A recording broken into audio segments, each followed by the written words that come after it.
Hey guys, so today on the breakdown we're going to be having a look at a sweeper and the difference between a good and a great sweeper. So as we can see just now that we do have a sweeper, let's just go back a little bit and view the first one again. So the first one we're going to see is a good sweeper, and you will see at the end that he does get touched. He doesn't manage to score the try. So let's have a look at the setup. So these two are a middle, and they're going to be getting our sweeper as the far side link, which means we dump on the opposite side middle, so the close side middle. So as you can see, they come in for the dump. Let's just go forward a little bit, and here the dump is on the inside shoulder. Now the reason we go inside shoulder is, number one, we're dragging this middle across and away from the space that we're going to be attacking, so we're opening up that short side to attack.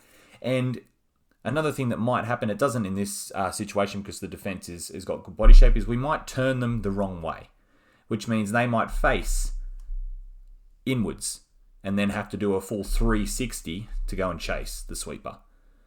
Okay, but more importantly, we're opening up the space on the short side for the sweeper, which is what they've done. So that's really nice. And what happens here is the sweeper just tries to take him on. He just gasses him short side and tries to burn him for speed.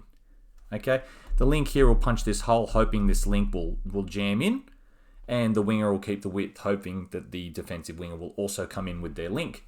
But what happens here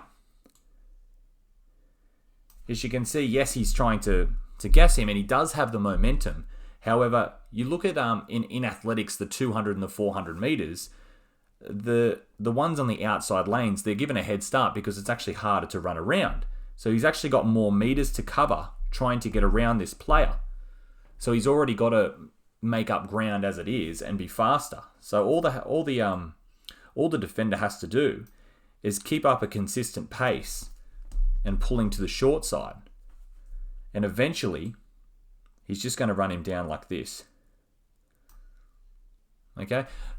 And as you can see, by him just running diagonally, eventually he's closing the gaps between the outside defenders, which means this link here at the last minute is able to reach in and touch because the gap is closed so much. Now he can't throw the ball around her because it's a touch pass, and he can't obviously throw the ball through her. So that's actually good defense. Let's look at another sweeper here. And I'm not saying that they don't have the ability to do a great sweeper. And there's nothing wrong with that sweeper. Poor guy hurts his hamstring at the end. But let's have a look at this sweeper, is what I define as a little adjustment to make it a great sweeper. Now we see again, coming into the inside shoulder, opposite sides of the field are sweeper and defender. And he's going to sweep around the two middles.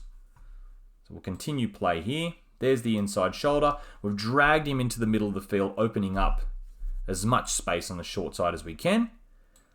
Now let's have a look at the run here.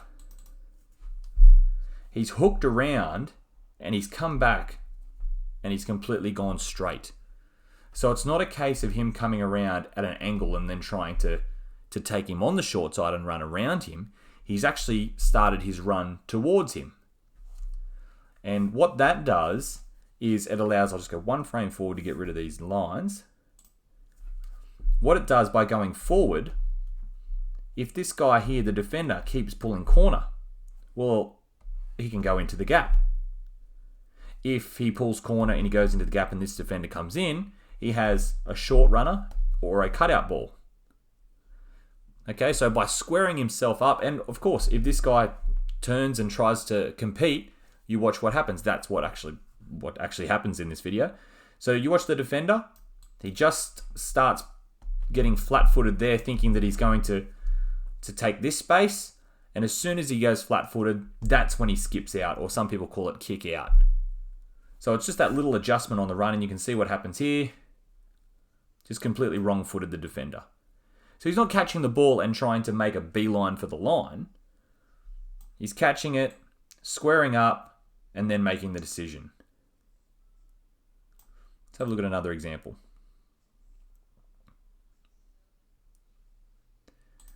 Here's the sweeper coming, gets the inside shoulder, and the sweeper will come around. But again, he's going to sweep around and square himself up. There it is there. So you can see now he's kind of angling almost inwards, but it's actually just squaring up the defender. Now the shape here is very good.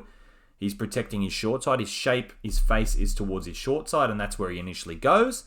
But because he sees this ball player square up, again, he thinks he's going to take the space in between the middles, and he tries to compete. And by compete, I mean he tries to follow whoever's got the ball, whichever direction they take. If they're stepping and stuff, all it is they're trying to follow with them. But by doing that, okay, he's still offside, and he just turns his back there. Shape's good until now. He just pivots. And as soon as he pivots and tries to square himself up, you can see he's flat-footed. That's when the number 6 skips out or kicks out, as we said before. And you can look what happens there. All right, we'll just go back and have a look at that in slow motion. But it's just that one little difference of squaring up that defender that can make a huge difference on a sweeper. So he gets the ball, comes in, and then makes his decision to go out.